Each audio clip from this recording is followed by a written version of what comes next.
From New York, this is Democracy Now! It's immoral for the rich to talk about their future children and grandchildren when the children of the global south are dying now. We needed concrete solidarity and cooperation. The rich offered more empty words. You're not keeping 1.5 alive. You're setting us on a pathway to 2.5 degrees. You're setting the planet on fire and claiming to act.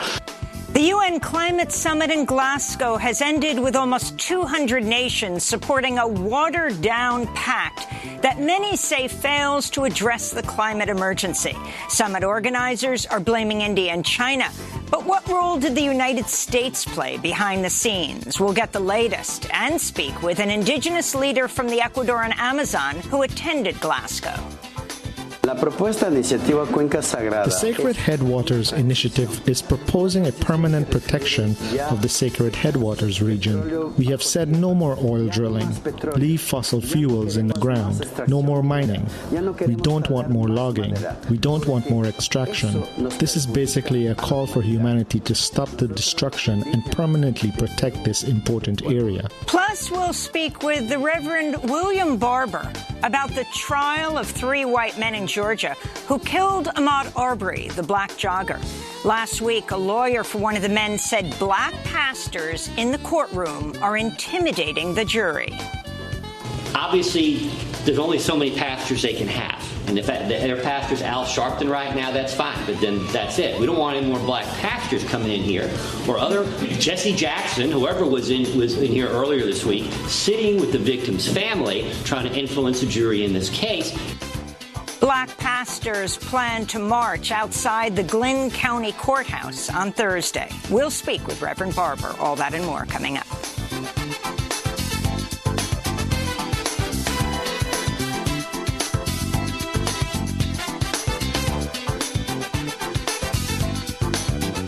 Welcome to Democracy Now!, democracynow.org, the War and Peace Report. I'm Amy Goodman. The UN Climate Summit wrapped up in Glasgow, Scotland, Saturday with a significantly weakened deal that activists, scientists, and many governments say falls far short of what's needed to avert a climate catastrophe.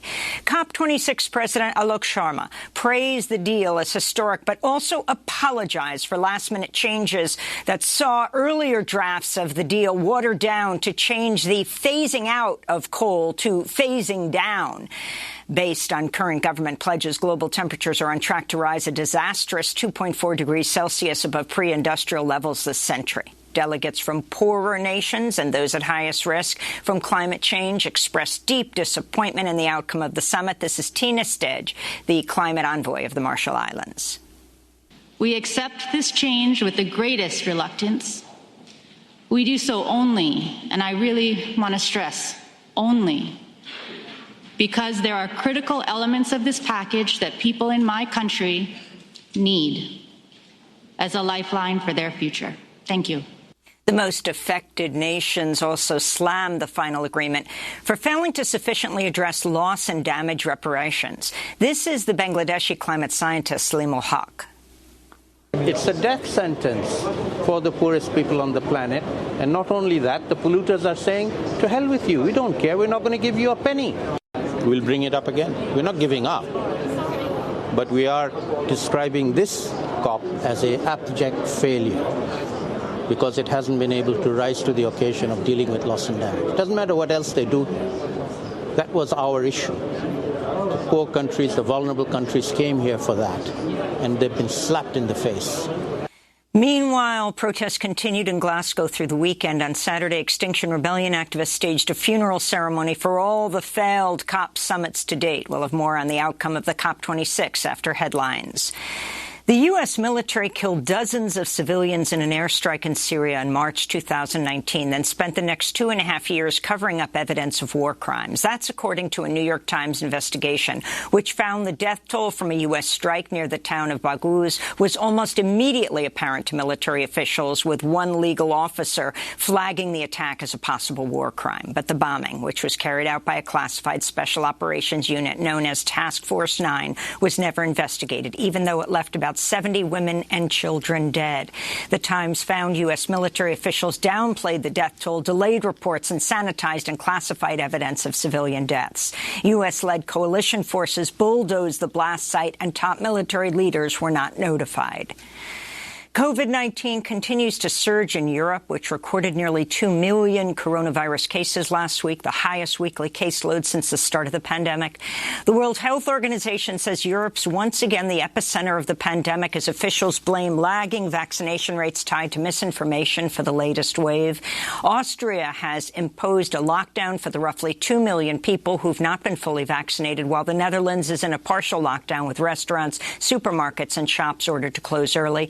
Cases in Germany remain at an all-time high as authorities consider new restrictions to help ease the surge. Here in the United States, COVID-19 cases and deaths are rising in at least 29 states.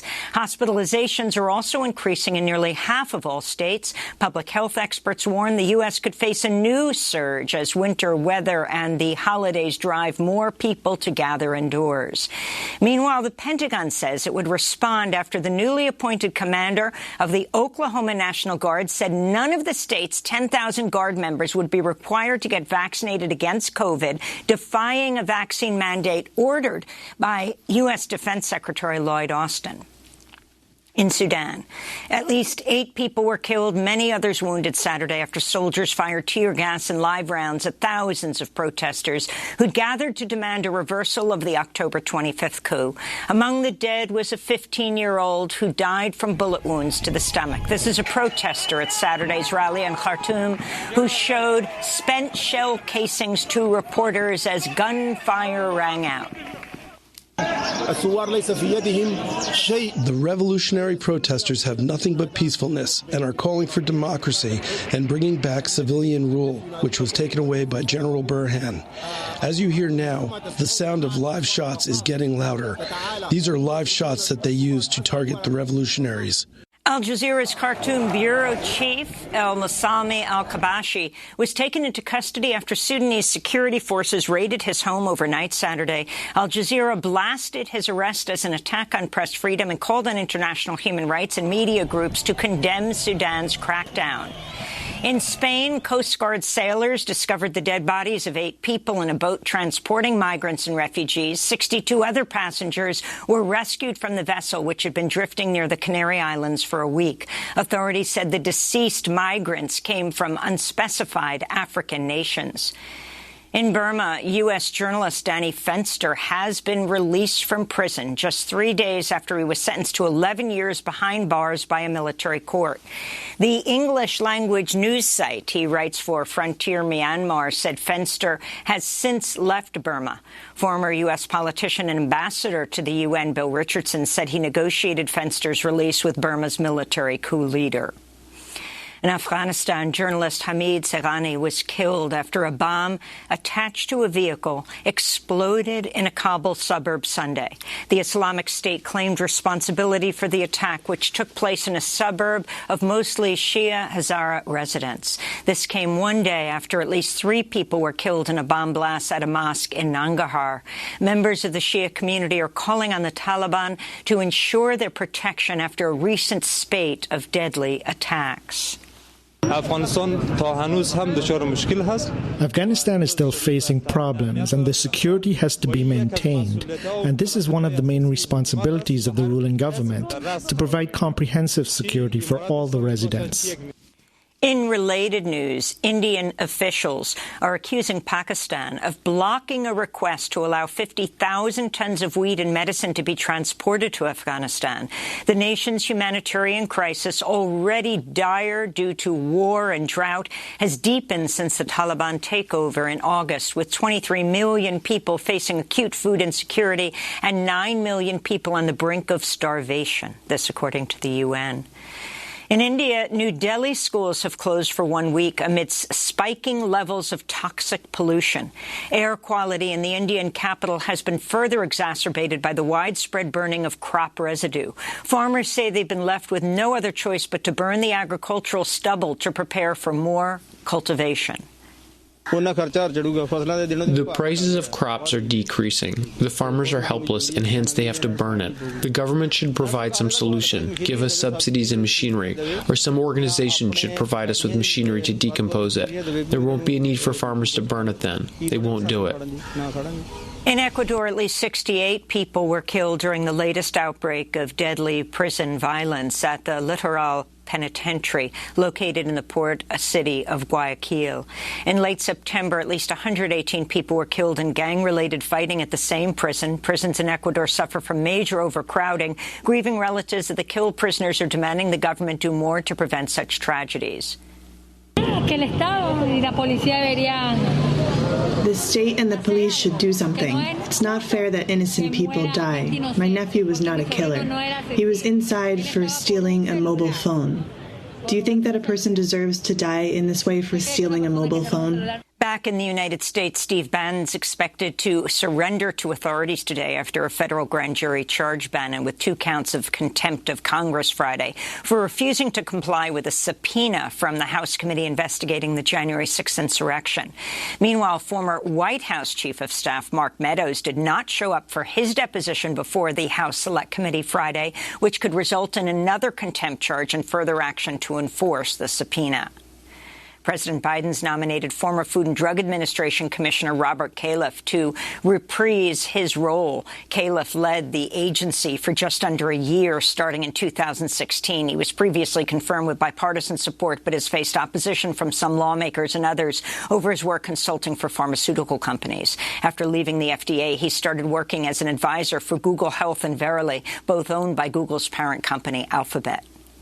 In Kenosha, Wisconsin, lawyers are delivering closing arguments today in the trial of Kyle Rittenhouse, the white teenage gunman who fatally shot 2 people and wounded a third during racial justice protests in 2020.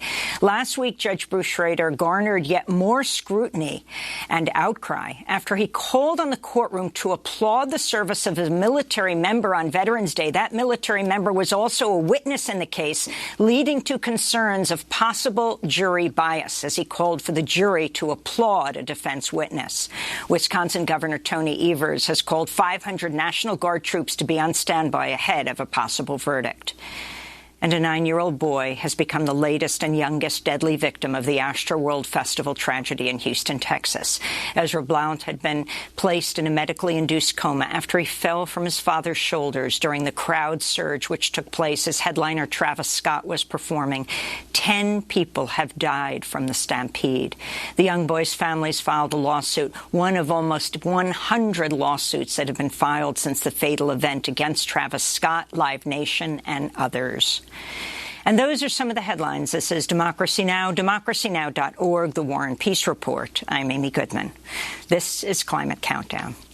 The UN Climate Summit ended Saturday as close to 200 nations agreed to a watered-down deal to address the climate emergency. COP26 President Alok Sharma praised the deal as historic. But I'm very pleased to say that we now have in place the Glasgow Climate Pact, agreed amongst all the parties here. I would say, however, that this is a fragile win, and we have kept 1.5 alive. That was our overarching objective when we set off on this journey 2 years ago, taking on the role of the COP presidency designate. But I would still say that the pulse of 1.5 is weak. And that's why, whilst we have reached, I do believe, a historic agreement, what this will be judged on is not just the fact that countries have signed up, but it will be judged on whether they meet and deliver on the commitments. Earlier drafts of the deal called for coal to be, quote, phased out, but in the final agreement, nations agreed for it to be, quote, phased down. Countries also agreed to meet next year to make new pledges to cut carbon. Based on current pledges, global temperatures are on track to rise 2.4 degrees Celsius above pre-industrial levels. The Glasgow Pact also calls on wealthy nations to double the amount of money it provides developing nations to help them adapt to the climate crisis that they largely did not cause. While conference leaders described the deal as a historic one, there was a sense of deep disappointment among among many nations, scientists and activists over the final deal. Asad Rehman addressed the closing plenary on behalf of the COP26 coalition, which had organized last weekend's major climate justice rally in Glasgow. I'm finding it difficult to convey our anger and frustration at this utter betrayal of people. Hollow words about climate emergency from the richest countries, an utter disregard of the science and equity, false ambition and disdain for justice, a license to pollute with net zero 2050 and carbon markets. You have made decisions, as one party acknowledged, decisions about life and death for millions. Yet 500 years of colonial rule and white supremacy, looting the wealth of the global south, and you still value your profits over the lives of black, brown and indigenous people. The rich have refused to do their fair share. More empty words on climate finance. You've turned your backs on the poorest, who face a crisis of COVID, economic and climate apartheid because of the actions of the richest. It's immoral for the rich to talk about their future children and grandchildren when the children of the global south are dying now. We needed concrete solidarity and cooperation. The rich offered more empty words. You're not keeping 1.5 alive. You're setting us on a pathway to 2.5 degrees. You're setting the planet on fire and claiming to act. Your greenwashing kills, and no amount of spinning will mask that. But we are not without hope. It just will not rest with you, but with us, and we don't compromise on justice. Asad Rehman of the COP26 coalition speaking at the closing plenary of the UN Climate Summit Saturday. We're joined now by two guests. Brandon Wu is with us, Director of Policy and Campaigns at ActionAid USA. Just wrote a piece headlined "Fossil Fuels in the COP Decision Text, Why the U.S., Not India, is the Problem." And we're joined by Mitzi Tan, a Filipina climate justice activist who was in Glasgow but is now in the Netherlands, headed back to the Philippines. She's a spokesperson for Youth Advocates for Climate Action Philippines and an organizer of Fridays for Future. Mitzi, let's begin with you. Your response to this summit. Honestly, as Asad Rehman mentioned, this summit was betrayal. It is painful for me knowing that the Philippines is such a vulnerable country for the climate crisis, and that we know that we are hit year after year, month after month with climate impacts, and all the world leaders are talking about are 5 to 10 years from now. All they're doing is pointing fingers at the global south countries, erasing the accountability that they have in historical exploitation and ongoing exploitation of the global north. There has been no real progress in terms of loss and damage in climate finance and adaptation, and also definitely none in terms of drastic carbon dioxide emission cuts, as we see that there is a strong focus on carbon offsetting, which is really just an excuse to keep business as usual, to keep polluting and to keep killing people today. So can you talk about who actually shaped this agreement? I mean, activists who could get to Glasgow, many say it was the whitest and most privileged summit because you had, of course, vaccine apartheid and this in the midst of the pandemic. But who is this serving and who is this condemning in terms of condemning to catastrophe? It's funny and ironic, actually, that on the COP26 website, they said they were aiming this to be the most inclusive COP ever. And I think this might have been the most exclusive one. Aside from having all those difficulties and and obstacles to actually get to Glasgow, when we get there, COVID was used as an excuse to not let observers come into the important negotiations, yet the fossil fuel industry, the fossil fuel lobbyists with over 500 delegates, which is more than any other country, was always welcome, was always given the platform, was always given space. And so you can really see that, once again, the UN Climate Summit just prioritized the voices of the privileged and not those that were most affected by the climate crisis. So this whole issue of coal, instead of phasing out, phasing down, you're going back to the Philippines, you're home. Can you talk about the role of the banks, for example, Standard Chartered Bank funding fossil fuel companies in the Philippines and beyond, as you always have this global focus? I definitely think that all countries at this phase should be phasing out fossil fuel industry, and that doesn't just stop with coal, but also oil and gas, which the US and the UK conveniently took out of the text while putting all the blame on India, the phase down by calling it phase down instead of phase out. But it gets rid of the accountability that when we're phasing out the fossil fuel industry, there has to be reparations from the global north countries who are historically responsible, so that countries in the global south, like the Philippines, are able to adapt and transition without having that burden of going into debt to these global north countries. And banks like Standard Chartered Bank, which is the greatest funder of fossil fuels in the Philippines. They also fund Adani in India, and they also fund fossil fuel companies in Indonesia. And these banks, they should be the ones who are, instead of funding the fossil fuel industry, but really supporting the transition in our countries, not just for renewable energy, but also for adaptation and to help minimize the loss and damages to their markets also. I want to go back to COP26 President Alok Sharma. He blamed India and China for watering down the text on coal. For the very first time in any of these conferences, the word coal is actually reflected in the text. That, again, is a first. Yes, of course, I would have liked to ensure that we maintained the phase out and rather than changing the wording to phase down. But, on the way to phasing out, you've got to phase down. But ultimately, of course, what we need to ensure is that we continue to work on this deal, on the commitments. And on the issue of coal, China and India, of course, are going to have to justify to some of the most climate vulnerable countries what happened. Brandon Wu is response director of policy and campaigns at ActionAid USA. You wrote this piece, fossil fuels in the COP decision text, why the U.S., not India, is the problem. So your response? I find that statement from Alok Sharma just absolutely outrageous, to point the finger at India and China at the time when the United States, in 2 days, is about to open the largest lease sale for offshore oil and gas drilling in the Gulf of Mexico in the country's history. I mean, let's look at the real climate criminals here. And if you look at that decision text that talks about phasing down coal, it talks about phasing down, quote, unabated coal. And it doesn't mention oil and gas at all. It leaves open these enormous loopholes, again, for the oil and gas industries, particularly in rich countries, and for potentially public financing for things like carbon capture and storage, or what might be called abated coal. And those are technologies that, well, we know they don't work, but they're also incredibly expensive at scale and so only really accessible to rich countries.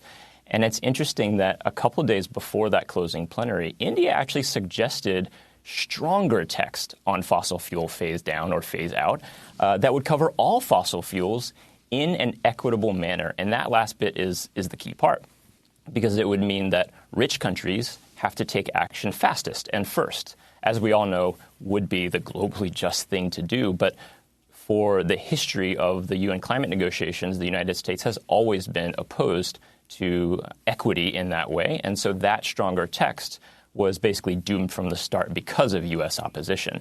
And so instead, we got some finger pointing at the end towards India, but I would argue they're really not who we should be focusing on. The real climate criminals are the wealthy countries like the United States that are trying to look like heroes, scapegoating others, and still planning massive oil and gas expansions behind everybody's back. President Biden is going to be signing the bipartisan infrastructure bill today. A lot of the media is completely focused on the rising gas prices and saying that it's partly the reason why Biden is at an all-time low in popularity. What should he do about this? Brandon? I would argue that the reason that Biden is not popular right now is because his administration and the Democratic trifecta have not delivered anything concrete for the American people in terms of the infrastructure package that our country really needs, right? So the original Build Back Better agenda was $3.5 trillion. We knew that that wasn't enough. And instead, all we got was this bipartisan deal, which was watered down drastically even from that. And so what we need is that full Build Back Better agenda as a stepping stone to something even more. There is actual climate legislation in that package. That is the stepping stone we need. That's not anywhere close to the U.S. fair share of climate action globally. That is not global justice in itself, right, if we pass that full agenda. But that is something that would actually deliver meaningful and immediate benefits to the people of this country, and that is what this administration needs to get its popularity up. Supposedly, they're setting Friday to have a vote on the Build Back Better portion of the infrastructure bill, the social safety safety net infrastructure. But I wanted to get your comment on John Kerry's comments, the U.S. climate envoy, responding to the Glasgow Pact Saturday. So I would say that, Paris built the arena and Glasgow starts the race. And tonight, the starting gun was fired. We have about 9 years within which to make those critical decisions we were warned about in 2018 by the IPCC, and we have the years in this decade, the decisive decade, in order to cut 45% of global emissions to hold on to the 1.5. Kerry was Secretary of State at the Paris Agreement under Obama. Your response, Brandon Wu? That Glasgow was the starting gun of climate action just erases 2.5 decades of rich country inaction. We've been at these negotiations for 26 years. And for 26 years, wealthy countries like the United States have failed to reduce our emissions, even though we know that's what we must do to avert the worst impacts of the climate crisis. And so what Kerry is doing by saying this is the starting gun right now, we have 10 years starting now, is he's erasing history. He's erasing a history of climate colonialism in which the United States is the primary culprit. And can you talk about this night's virtual summit that's planned between the Chinese leader and the U.S. leader, between Biden and Xi, and what you want to see happen?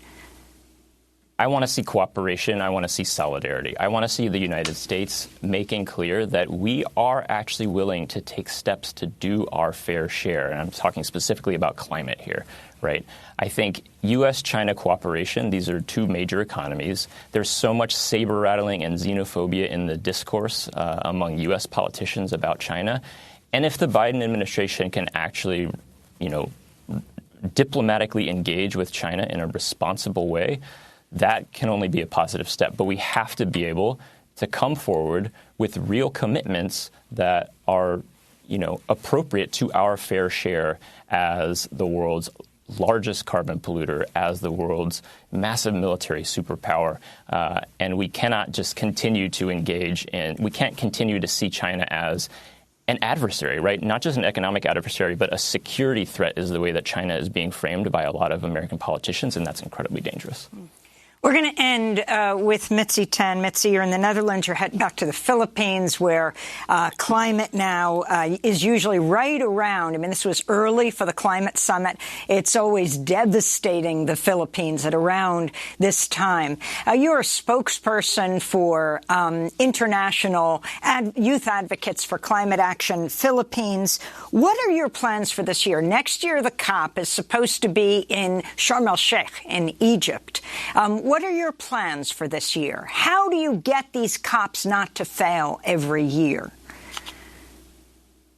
It's an interesting climate summit that will be happening next year in a country where striking and protesting is not exactly very welcome, but it can be sure that the youth will continue to mobilize, because we understand that changes will not happen within this UN climate summit, because these summits are also just a product of the imperialist, colonialist, profit-oriented system that we're in today.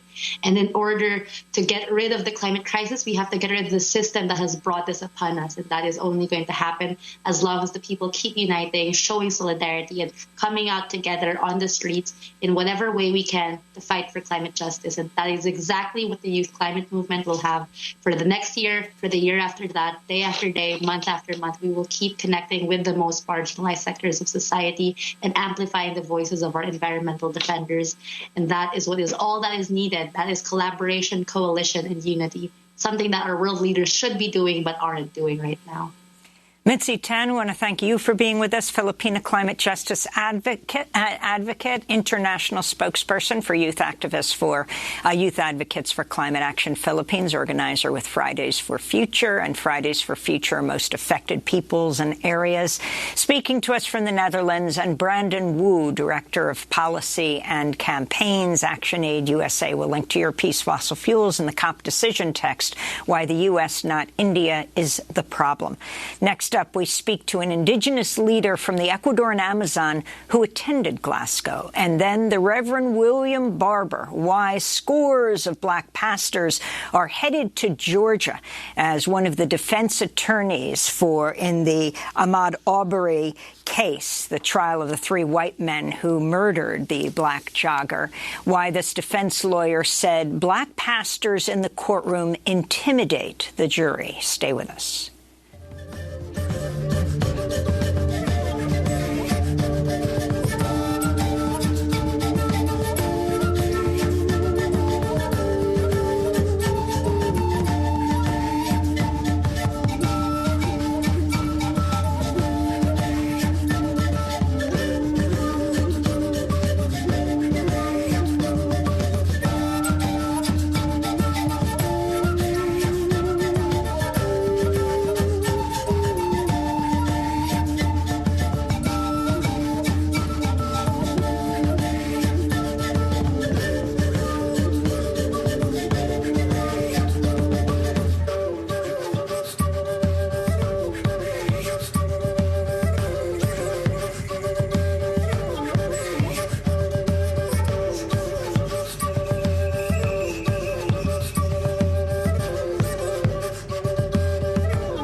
ARCA by Nicola Cruz. This is Democracy Now!, democracynow.org, The War and Peace Report.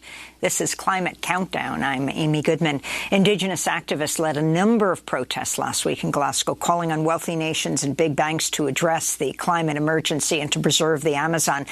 On Wednesday, Indigenous activists protested at the Glasgow headquarters of J.P. Morgan Chase to push the bank to halt funding for oil and gas extraction. While the protest was going on, we spoke to Domingo Paez inside the UN Climate Summit. He is an Achuar leader from Ecuador and territories coordinator for the Amazon Sacred Headwaters Initiative for the Confederation of Indigenous Nationalities of the Ecuadorian Amazon, which represents some 11 indigenous nationalities from the Amazon. We also spoke to Atossa Saltani. She's Director of Global Strategy for the Amazon Sacred Headwaters Initiative, also founder of Amazon Watch. I began by asking Atossa about why she was in Glasgow.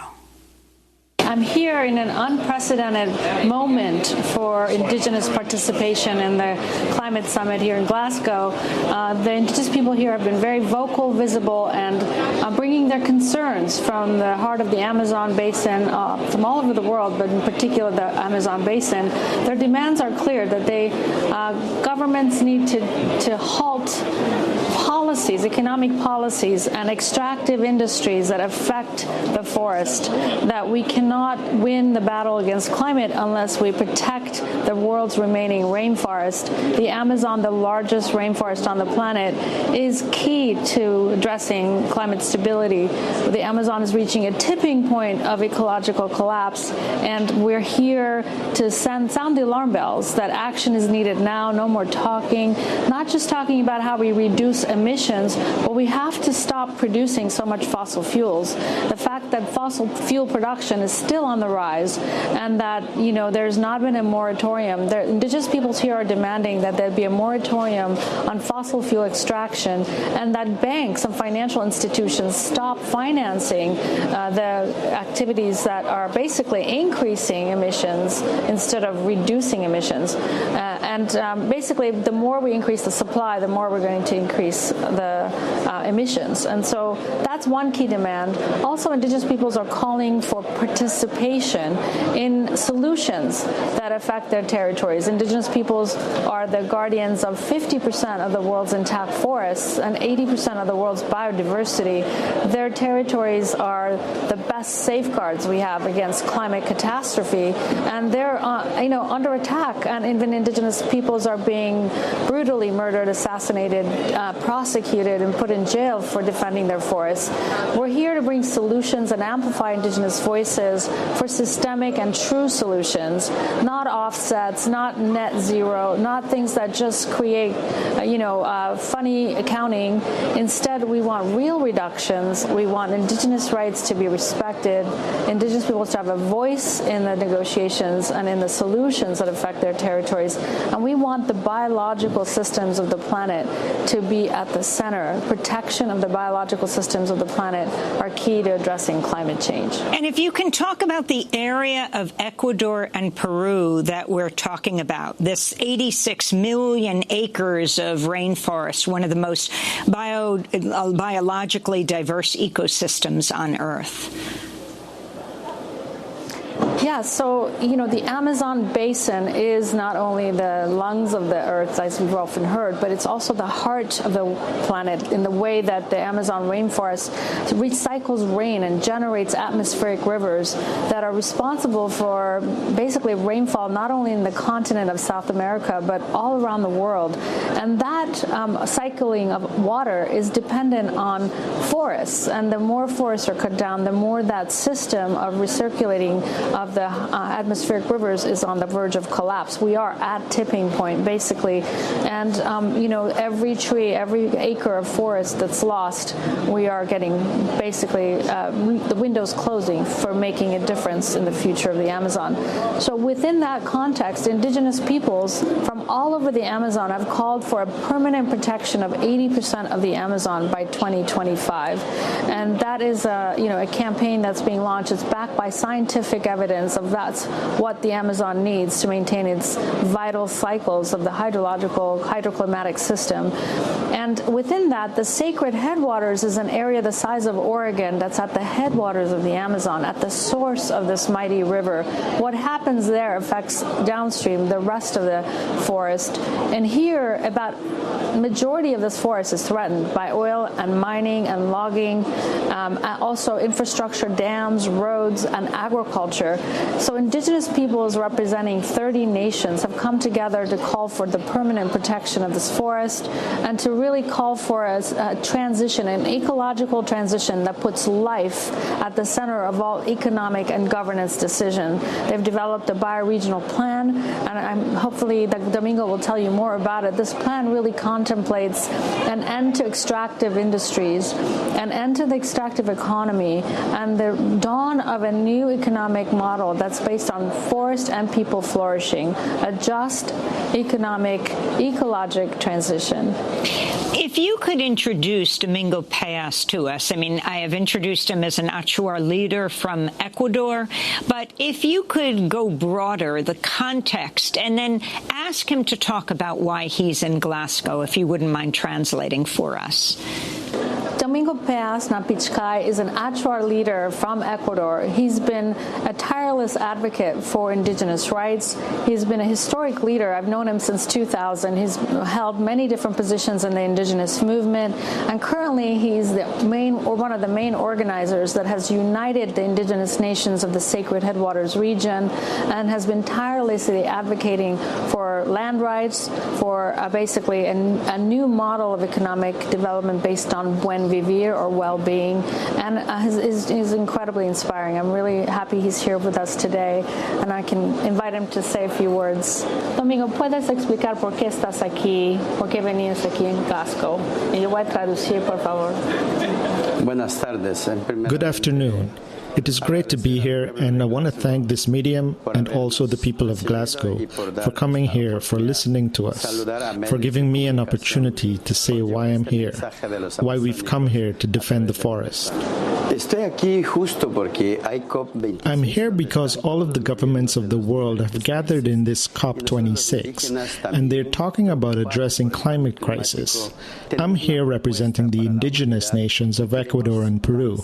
We have brought a proposal, a solution to climate change from our territories in the Ecuadorian Peruvian Amazon. That's called the Sacred Headwaters. I'm also here to seek allies, to look for allies, because the problems of climate change change are basically driving humanity towards the brink. These are serious problems, and it's going to take alliances with indigenous peoples on the rest of society to address them. The Amazon is key to solving the future crisis facing humanity, and that's why I'm here looking for allies. It's going to take all of us, all walks of life, all sectors of society, to come together to be united, to seek solutions that are for the interests of the common good, for all of humanity. And that's why I'm here. The Sacred Headwaters Initiative is proposing a permanent protection of the Sacred Headwaters region. We have said no more oil drilling, leave fossil fuels in the ground, no more mining. We don't want more logging. We don't want more extraction. This is basically a call for humanity to stop the destruction and permanently protect this important area. And this area of the Amazon is incredibly important. Biologically, it's where 30 indigenous nations have come together and said enough is enough. We don't want extractive industries. We don't want more oil drilling. We have to protect this area. There are 30 indigenous nations and 30 million hectares of intact forests that are at stake. We must protect this for all of the creatures that are here. Not only animals, the visible creatures that we see, but also for the invisible. The forest is calling on us that we have to do this ecological transition, that we cannot continue the path that we've been. Let's put a pause on history. Let's not blame people for the history of what's happened in the past. Let's move forward and construct a new path forward that addresses the critical condition that humanity finds itself in. We have to, all of us have to, work together. Young people, old people, women, men, every sector of society, government. We must work together for our common future. And it is that transition, ecological transition, is what we're seeking. And that work begins within ourselves. We must first change our relationship to nature, change the way we think about the world, and really put at the center of our thinking our connection to life and our commitment to future generations. I want to thank Domingo Paez for speaking with us. Does he have one last message that he wants to share? ¿Quieres un mensaje último para terminar? Sí. Yo invito a toda la humanidad. Ahora no hay otro camino. Invito a que depongamos nuestro. So, I want to make an invitation. I call on everyone, all walks of life. I want everyone to unite and find our shared future, a common future. We have to stop resisting change. We have to stop resisting one another. Special interests have to fall away. We have to unite for the common future because there's no way to move forward in this moment in time. I want to call on young people. I want to call on men and women to come together and search for solutions together. It is not going to be the way of the past. It's not what we've done in the past isn't going to work. We must construct new paths based on ecological consciousness and a love of humanity, and a path that is about our common future. Well, Domingo Paez, I want to thank you for being with us, our leader from Ecuador. And finally, as you race off to the airport, Atossa Soltani, if you can speak specifically about the banks, the protests that have been taking place most recently on Wednesday, the indigenous leaders demanding J.P. Morgan Chase halt fossil fuel financing, and overall the other banks as well, like the new commitment from the Dutch bank ING announcing they are the latest bank to commit to ending new oil financing. They're continuing with old financing, but what this all means, what these banks are responsible for. Amy, in order to address the goals of the 1.5 degrees of the Paris Agreement, and in order to stop the collapse of the biosphere and the tipping point of the Amazon, we need fossil fuel free future. We need banks to divest from fossil fuels. The fact is that the current Paris Agreement doesn't even address the word fossil fuels in its agreement. We are not regulating or restraining production.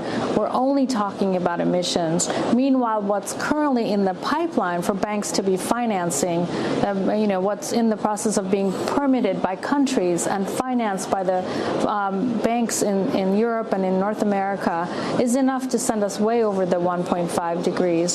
So what we need is to basically commit to a fossil fuel moratorium, a fossil-free non-proliferation treaty. And I know that the campaigners here for that movement are having a press conference to announce what that is, where that effort can go. But meanwhile, banks need to make a commitment. There's an Amazon exclusion policy.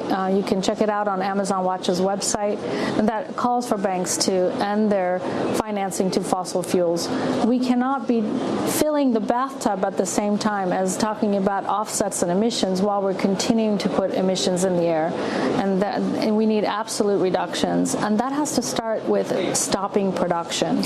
Atossa Soltani, Director of Global Strategy for the Amazon Sacred Headwaters Initiative, also the founder of Amazon Watch, and Domingo Paez, Achuar leader from Ecuador and Territories Coordinator for the Amazon Sacred Headwaters Initiative. They were both in Glasgow for the summit. When we come back, the Reverend William Barber will talk about the trial of the 3 white men in Georgia who are on trial for the murder of Ahmaud Arbery, the black jogger. Last week, a lawyer for one of the men said black pastors in the courtroom are intimidating the jury. Stay with us.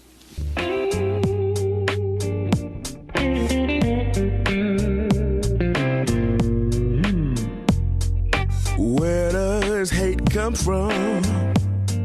And how can we make it stop? We got to make some changes before somebody else gets shot. We need to pay attention to all the helpless cries. We gotta stop the madness before another life goes by.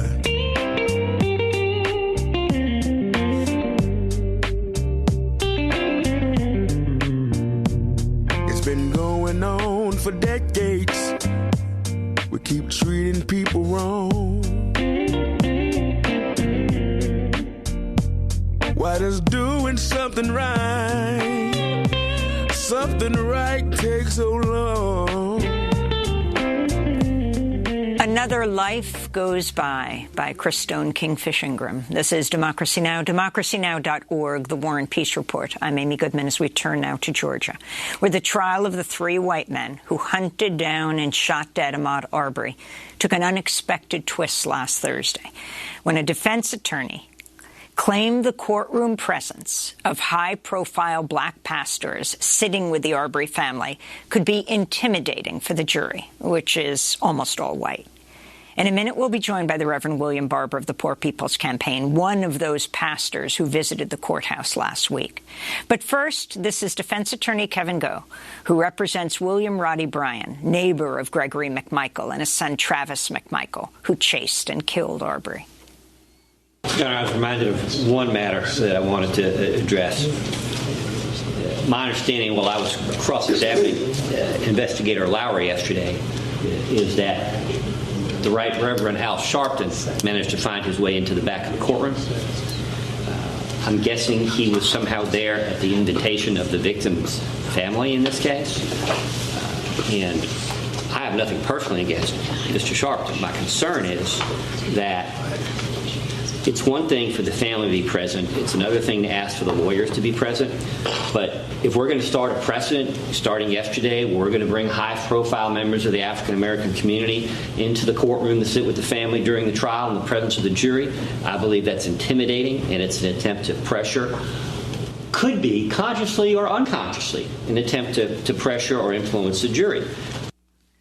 In a statement, the Reverend Al Sharpton said the attorney's comments, quote, underscore the disregard for the value of the human life lost and the grieving of a family in need of spiritual and community support, unquote. On Friday, Attorney Go made a brief apology in court, calling his comments overly broad, said he would follow up today with a, quote, more specific motion. Meanwhile, more than 100 black pastors say they plan to come to the Glynn County Superior Courthouse this Thursday to help pray for the family of Ahmaud Arbery. Sharpton has said he was invited to Brunswick by Arbery's parents and raised concerns about the makeup of the jury. Sharpton has called the killing a lynching in the 21st century. This is Ahmaud Arbery's father, Marcus Arbery, speaking last week. That's why I know my boy didn't take nothing. Right. My boy got killed because of skin color. Lynch. All right.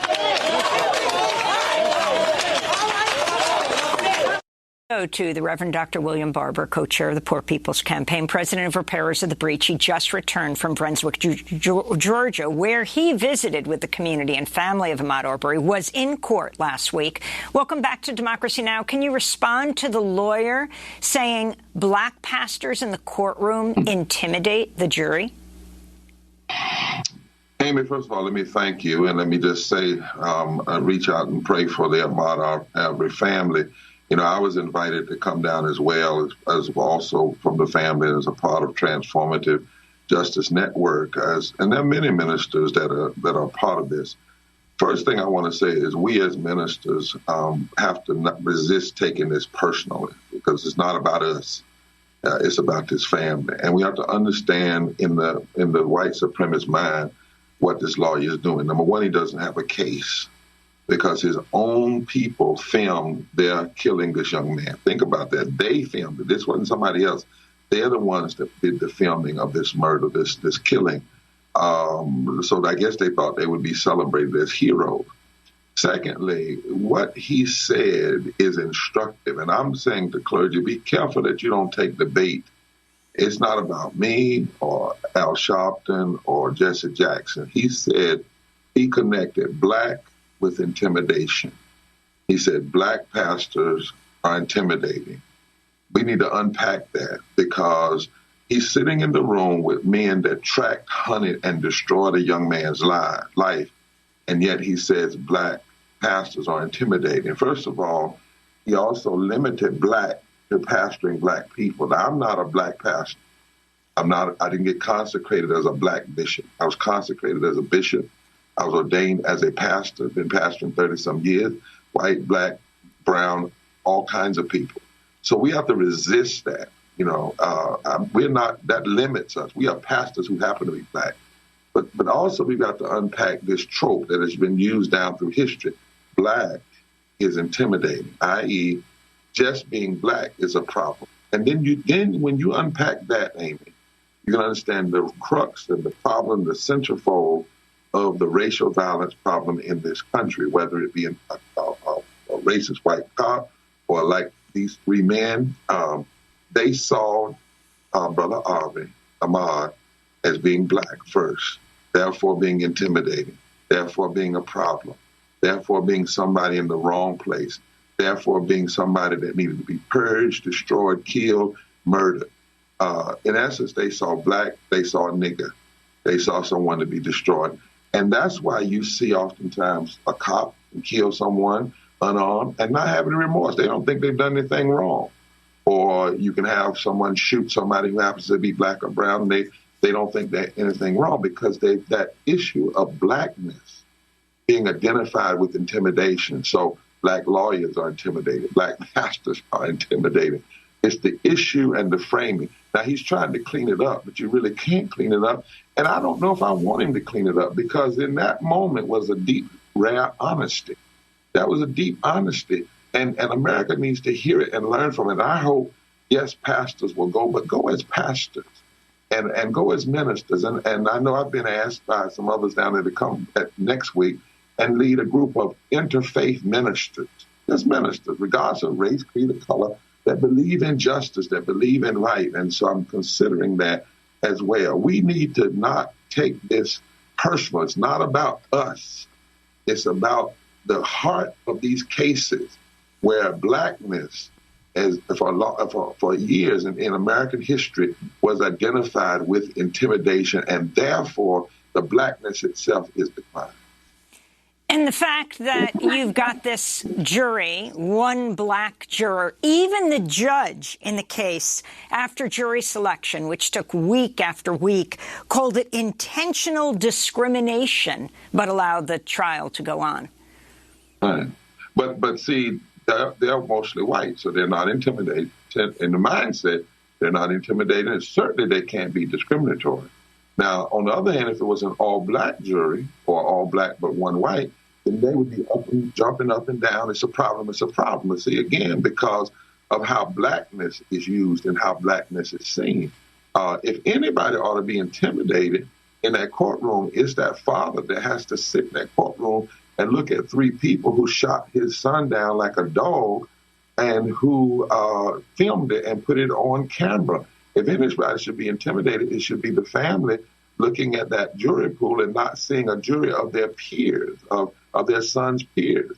That's who should be intimidated. But instead, we have a rare honesty this morning, the other day. You know, when I was there, after the court closed at 12, we went outside and we had a rally. 50% of the folk at the rally were white. 50% of the folk at the rally were white. We then marched to Ahmaud Arbery's mural, and black and white people knelt together. But all he saw was black pastors intimidated. And then he tried to make a reference to equate a black pastor with somebody with a sheet looking like, and I guess he meant the Ku Klux Klan. So once again, that blackness is seen in itself as an extreme, as something extreme in the human reality. And that's what we need to be unpacking this morning, because if we deal with that issue, then you wouldn't have killings like you're having them. You wouldn't have destroying, because people would not automatically, when they see black, see a problem.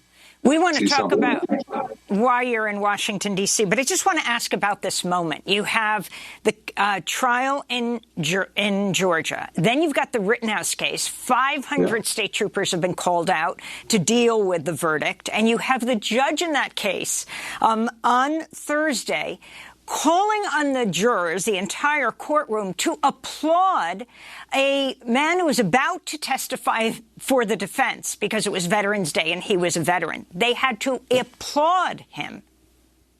Again, a jury of just one black person.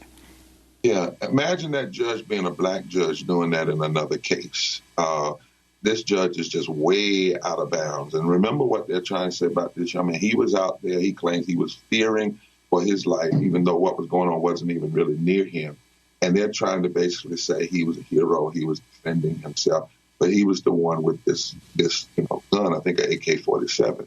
But we've seen it all year. If anybody can ask you, imagine, you ask anybody, imagine three black men riding in a truck killing a young white boy. What would happen? Imagine if all black people had been rushing to the Capitol on January 6th. Imagine if this was a black judge doing this in this other case. This is where we are seeing how race plays out, and it's important. Even while I'm in D.C. today, when we look at this Build Back Better plan, think about it.